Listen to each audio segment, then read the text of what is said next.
Isa na lang to sa batch na huli namin ginawa. Meron tayo nitong Y-Cup 22, Y-Cup 16, 500 ml. Tapos ito yung 1 liter.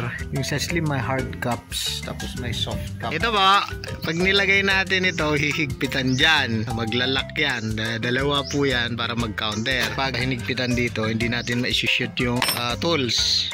So, ayan. Tapos, ika-counter din niya para mag-lock. Magkakaiba yung mga cups natin, ano pa, depende kung saan siya tatama, kaya may adjustment left and right. Ganun din sa angle, may pagkaiba rin yung angle nito para ma-level natin yung ibabaw, kaya meron po dito po yung pivot, magaganon siya. Kami po, hindi po kami nagbebenta ng cups sa kaduda-dudang nagkagaya dito sa gawa namin. Marami na po akong naengkwentro na ganun, sabi madali sa madali, pagdating dun sa cups, di pala alam gumawa ng cups, bibili sa akin, sisimplehan ako. Umayaw na po ako dun sa ganun. Ito, niluluwagan niya para mahanap niya yung level. Dapat nga may sobrang taas ng konti para may pressure pag binabang ganun. Higpitan ng tama. Ito po, yung ipiprint natin. Yan, wow, cute. Titingnan natin kung eskwalado yan, dito may tornilyo dun, no? Tinutulak niya yan. Dito luluwagan yan kung masyadong nakatukod. May nilagay tayo pong linya rito natin, ayan, linya rito, linya magkatapat yan, eskwalado yan. Gagawin natin dyan, itatapat natin dito sa cup mold. Tulak natin ganyan.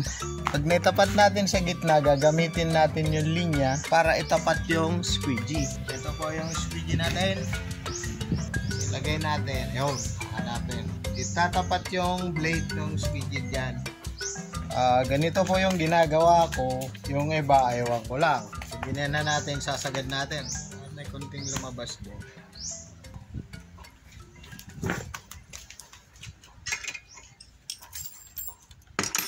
Yung ipiprint niya, ikita nyo doon pag binabato, ayan, nahaguran niya rito.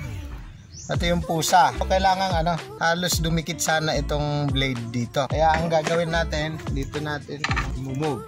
Ang magdidikta po kasi itong blade natin, squeegee natin. Okay, move lang natin ng konti.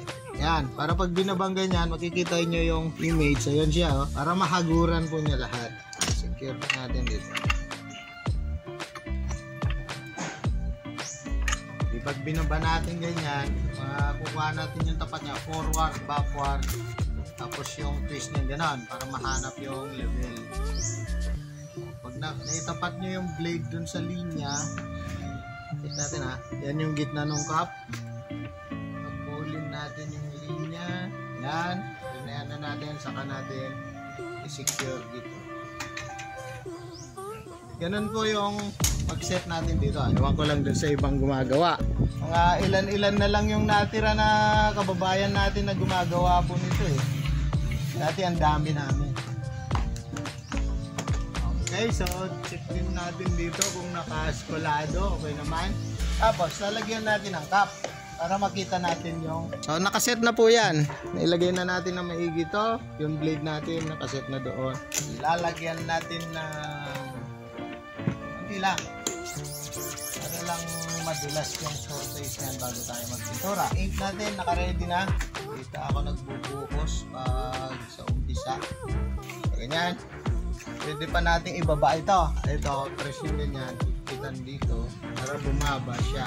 Para malapit lang siya dun sa surface ng screen. Kasi pag flooding, yan, ganyan, kunti lang yung pagtaas na gano'n. Ready to print na tayo. Ito lang.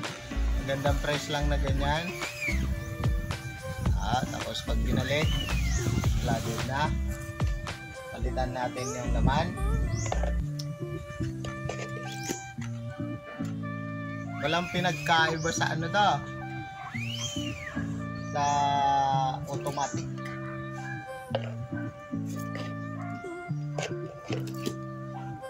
Meron, syempre. Nasa yan. Subo ng subo.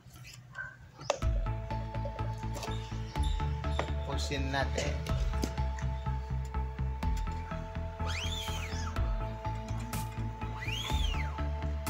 Ito pong ginagawa natin ay papuntang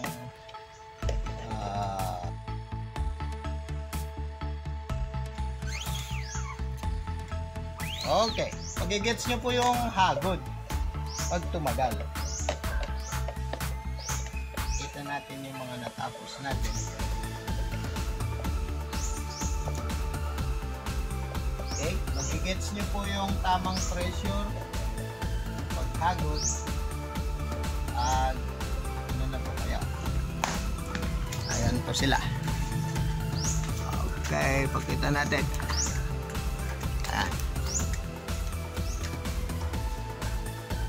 I-impake na po namin at papadala